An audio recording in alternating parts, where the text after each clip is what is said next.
À partir d'ici, on est primaire. À partir d'ici, on est autre chose. Et ce autre chose, on avait dit que si on injectait deux signaux, d'accord, que son comportement sera de la forme de x carré, x cube et ainsi de suite. Et par linéarisation trigonométrique, on allait trouver les deux fréquences principales accompagnées d'un certain nombre de fréquences parasites qui s'appellent des fréquences d'intermodulation et qui vont venir causer des problèmes entre. Donc, quand on va au satellite, ce dont on a besoin de plus, ce sont les ressources power, puissance. Et ce que l'on veut pour optimiser l'usage de l'amplificateur de puissance, c'est de le faire opérer au plus proche de sa zone de non-linéarité. C'est-à-dire de le faire opérer jusqu'à ce point-là. Si je veux être sûr de ne pas avoir de problème, qu'est-ce que je fais? Je fais du back-off. Je le fais opérer ici. Là, je suis sûr que lui, il va m'amplifier sans problème. Mais si j'ai besoin des ressources puissance, il faut que j'aille jusqu'à ce point. Et ce point, je vous avais dit qu'il s'appelait le point du NDB compression. C'est le point à partir duquel voilà, le problème commence à venir. Et pour être sûr de ne pas dépasser ce point, il fallait utiliser une modulation à enveloppe constante. C'est-à-dire une modulation dont les niveaux, d'accord, ne peut pas dépasser ce point. C'est-à-dire que si à l'entrée, je lui fais entrer un signal, je suis sûr que ce point-là, il ne va jamais dépasser ce point-là. C'est ce qu'on appelle faire opérer l'amplificateur de puissance au plus proche de sa zone de non-linéarité, ou autrement dit, c'est dire faire opérer l'amplificateur de puissance au maximum de ses possibilités. Et que si on utilisait une modulation de type analogique, qu'on risquait fort, n'est-ce pas, vous le savez, comme la modulation d'amplitude, pardon, c'est pas l'amplitude est plus constante, et du coup, on peut de temps en temps avoir ce qu'on appelle des dépassements, n'est-ce pas? Et l'amplificateur va écréter, et quand il va écréter, ça va correspondre encore à des fréquences d'intermodulation. Et donc, la meilleure façon de faire pour faire opérer un amplificateur de puissance au plus proche de son point de compression et d'utiliser une compression, c'est une modulation de type enveloppe constante. Et la meilleure modulation à enveloppe constante que nous avons vue en cours de modulation numérique, c'est la modulation QPSK. Tout ceci, on l'avait vu en modulation numérique. Donc je ne fais que pour rafraîchir un peu la mémoire. Donc, QPSK, on est sûr que l'enveloppe sera constante. Et du coup, on va travailler jusqu'à ce point. Et on va exploiter l'amplificateur de puissance au maximum de ses possibilités. En plus, aussi, la modulation QPSK, elle est gentille. N'est-ce pas? Parce que combien de symboles il y a en QPSK? Il n'y a pas de symbole. Et il suffit qu'un symbole se trouve dans un cadran du cercle trigonométrique, et il est facile à le mapper avec, n'est-ce pas, un symbole, et du coup, de trouver la combinaison binaire qui avait formé le symbole. Il est friandri, il est gentil dans la modulation QPSK. Au contraire de la modulation QAM, qui avait une constellation extrêmement dense où le récepteur avait difficulté, n'est-ce pas, à pouvoir décider en fait de quel symbole il s'agit, parce que c'est comme voilà. Donc si je fais un petit rappel, c'est ça. Ça c'est la constellation donc, de la modulation QPSK. Et donc le symbole il est là, il correspond à une combinaison binaire. Il suffit que le symbole soit là, ou qu'il soit là ou là, ça dépend de quoi? Ça dépend des conditions de transmission. Ça dépend du bruit. Mais qu'il soit shifté jusqu'à ici ou qu'il soit shifté jusqu'à ici, tant qu'il reste dans ce cadre-là, je sais qu'il s'agit d'un 0,1 ou 1,0 ou 0,0 ou 0,1. Pas de problème. Donc il est gentil, n'est-ce pas?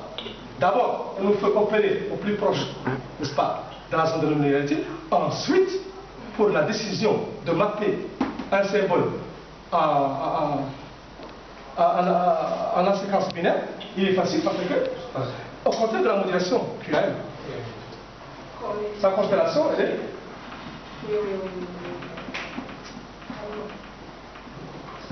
Et donc, on a beaucoup de symboles qui sont là et on n'est pas à l'aise pour décider, n'est-ce pas, de quel symbole il s'agit. Bien. Donc, en télévision numérique, qu'est-ce qu'on utilise au niveau de la couche physique pour le transport? On utilise du QP. Quand vous partez à la maison, Quand vous venez, quand vous allez vous télé, quand vous regardez, qu'est-ce que vous êtes sûr que c'est quel genre de modulation? C'est la meilleure.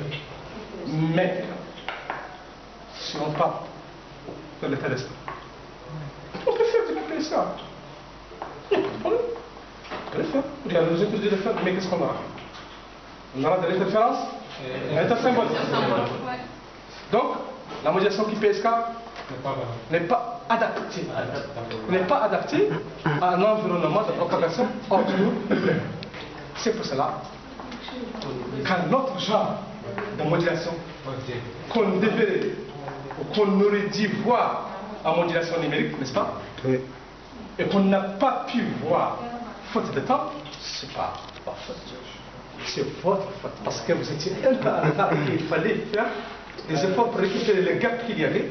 Et je vous avais promis qu'on va en parler. Et comme je suis un homme qui, quand il promet, il fait, n'est-ce pas? D'accord.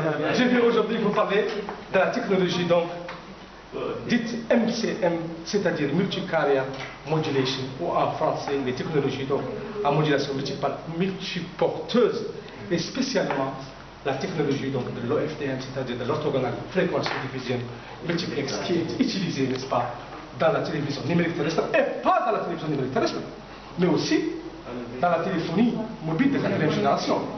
Je vous avais dit qu'en cours de téléphonie mobile, on avait dit que la téléphonie de 4e génération utilisait ce qu'on appelle l'OFDM en downlink depuis la base station vers le mobile, on utilisait de l'OFDM, et en uplink, on utilisait du SCFDMA qui était une forme d'OFDM un peu spéciale, n'est-ce pas? Parce que l'OFDM pose parfois aussi des problèmes de ce qu'on appelle du peak power average ratio. Tout ceci, on n'en a pas pu parler parce que le temps qui était imparti à la téléphonie mobile était court et qu'il fallait se concentrer sur la téléphonie de 2e génération. Et donc, on va essayer de parler un peu de la modulation de OFDM. Et je vais vous demander d'être patient, n'est-ce pas? Parce qu'on va utiliser quelques formules mathématiques. Je sais qu'il y a des gens ici qui n'aiment pas les mathématiques, mais je sais aussi qu'il y a des gens qui aiment les mathématiques. Hein, d'accord? J'espère que ça ne va pas s'annuler là, égal à 0, tout, n'est-ce pas? Mais on va essayer un peu d'écrire un peu quelques formules mathématiques pour essayer un peu de voir. Donc, pour essayer de résumer ce que je viens de dire, télévision numérique, 2. Satellite, terrestre. Les 3 premières couches, elles sont identiques. MPEG, data streaming, transport stream, dont on parlera la prochaine fois. Hein? D'accord? On parlera de transport stream parce que jusqu'à présent, je vous ai beaucoup parlé du transport stream. Je prends mon verre. Hein? D'accord? Excusez-moi.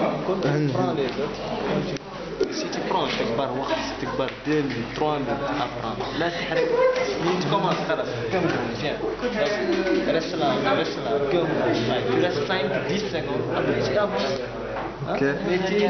Ok Amadou. Il n'est pas un grand caméraman. Ouais. Il faut avoir les techniques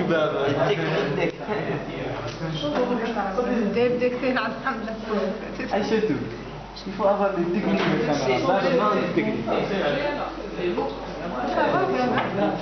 Ça va bien. Je vous aime beaucoup, mes amis. Je vous aime beaucoup. Je vous aime tous. Je vous aime beaucoup, mes amis.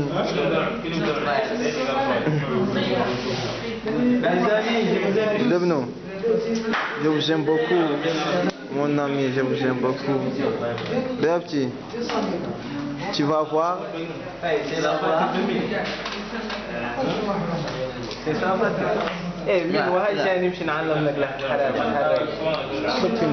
On part, je te montre comment conduire. Il y a une machine, comment conduire, d'accord? Voilà, tu as peur de moi? En tout cas, on va te donner conduire ma moto. Hein?